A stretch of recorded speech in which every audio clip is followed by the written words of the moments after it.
మనం ఆలోచిస్తే హ్మ్. నంబర్ 1 అందరికీ తెలిసినట్టుగా tobacco. Hmm. Right? Tobacco consumption. Number 2 unlimited or excess consumption of alcohol. Number 3 lack of physical activity. శారీరక వ్యాయామం లేకపోవటం. హ్మ్. నంబర్ 4 అనుకుంటే అంటే ఫోర్త్ వన్ ఏంటంటే మనకు టొబాకో అయిపోయింది. ల్యాక్ ఆఫ్ తర్వాత ఫుడ్. ఫుడ్.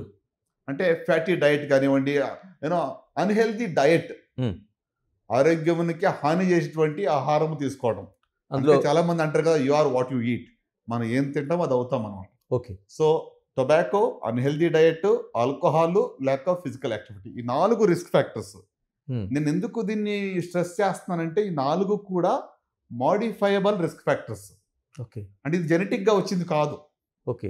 ఫ్యామిలీలో రన్ అవుతుంది, అందుకొచ్చింది, నేనేం చేయలేననే పరిస్థితి కాదు ఇది. హ్మ్. ఇది మన చేతుల్లో ఉంది వీటిని మార్చగలిగే శక్తి. వీటిని వదిలేసేటువంటి శక్తి మన చేతిలో ఉంది. హ్మ్. టొబాకో ముట్టాలా వద్దా అని మనం ఎవరిని అడగక్కర్లా. హ్మ్. ఫిజికల్ యాక్టివిటీ చేయాలా వద్దా? అవును. రైట్? డయట్ ఏది తినాలి? ఆల్కహాల్ గురించి ఏంటి? సో, ఈ 4 ఒక రిస్క్ ఫ్యాక్టర్ అలవాట్ల వల్ల 4 జబ్బులొస్తాయి. ఒకటి క్యాన్సరు. రెండోది మనకి డయాబెటిస్ మెలిటస్. ఈరోజు India is the capital of diabetes అంటాం. అవును. రైట్? మూడోది హార్ట్ డిసీజెస్, కార్డియోవాస్కులర్ డిసీజెస్. నాలుగోది lung issues, hmm. Pulmonary diseases. ఈ 4 జబ్బులు క్యాన్సర్, డయాబెటిస్, హార్ట్, తర్వాత లంగ్. హ్మ్. ఈ 4 జబ్బులు అకౌంటింగ్ ఫర్ ఎంతవరకు అంటే 80% of deaths are because of these 4. అబ్బా! అంటే ఈ 4ని మనం ఆపగలిగితే హ్మ్. 80% మోర్టాలిటీని ఆపగలం. హ్మ్. అంటే రిజల్ట్స్ ఇవన్నీ కూడా ఏంటి ఈరోజు ఆపితే రేపు రిజల్ట్ కనబడదు. అవును. ఇవన్నీ కూడా ఒక లాంగ్ టర్మ్‌గా సస్టైన్డ్‌గా మరి ప్రజలందరూ కలిసొచ్చి దీన్ని ఇంప్లిమెంట్ చేస్తే ఖచ్చితంగా మనం మంచి ఔట్‌కమ్స్ అంటే మంచి లైఫ్ స్పాన్ బాగా ఉండటానికి హెల్తీగా ఉండటానికి ఆస్కారం ఉంది. అందుకే దీన్ని 4, 4, 80.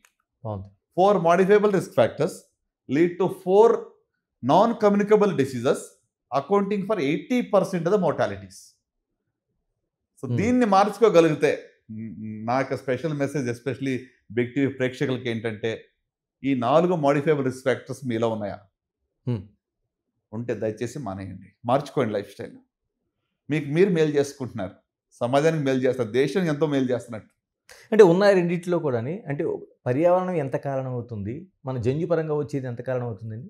జన్యుపరంగా మీరు అడిగారు కదండీ! చాలామంది ఏమనుకుంటారంటే క్యాన్సర్ వస్తే ఫ్యామిలీ రన్ అవుతుందేమో అని భయపడుతూ ఉంటారు. ఆ! యాక్చువల్‌గా చెప్పాలంటే వంశపారంపర్యంగా వచ్చేటువంటి క్యాన్సర్స్ యొక్క సంఖ్య 5-10% మాత్రమే. అంతే. అంతే. 90-95% స్పొరాడిక్. హ్మ్. అంటే ఏంటి? మనకు ఎన్విరాన్మెంటల్ ఫ్యాక్టర్స్, లైఫ్ స్టైల్ ఇవన్నిటి మీద ఆధారపడి ఉంటుంది. ఓకే. సో, ఫ్యామిలీలో ఫెమిలియల్ క్యాన్సర్స్ మీరందరూ వినే ఉంటారు. ఏంజెలినా జోలీ గురించి.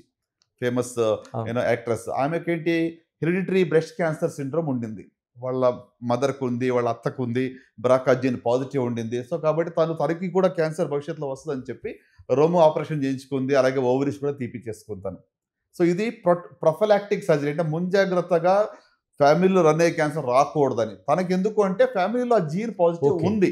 ఓకే. ఈ సంఖ్య ఓన్లీ 10% వరకే మాక్సిమం. హ్మ్. మిగతా అంతా కూడా మరి స్పొరాడిక్‌గా మన యొక్క వేరియస్ అదర్ ఫ్యాక్టర్స్ వల్ల వస్తూ ఉంటుంది.